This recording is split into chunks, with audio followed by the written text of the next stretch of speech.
সফরটি ছিল খুবই সফল এবং বাংলাদেশ জাপানের মধ্যে যেই সম্পর্ক, এটা আমরা মনে করি যে এই সফরের পরে একটা নতুন উচ্চতায় উঠবে।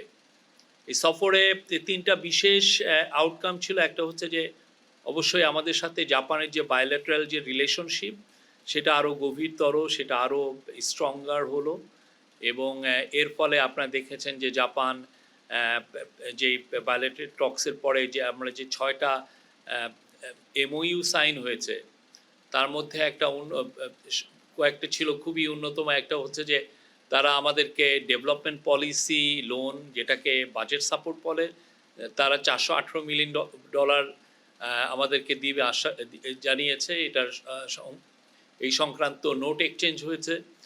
তারপরে জয়দেবপুর ঈশ্বরদী ডুয়াল গেজ লাইনটা আমাদের খুবই ইম্পর্টেন্ট, বিশেষ করে বাংলাদেশের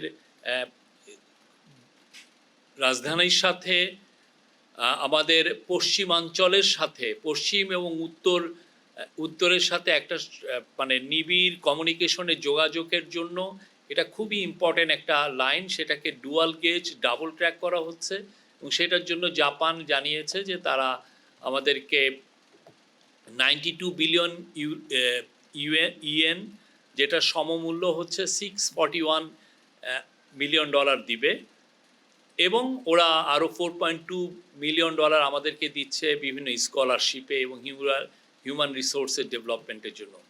তো এবং জাপানিজ প্রাইম মিনিস্টার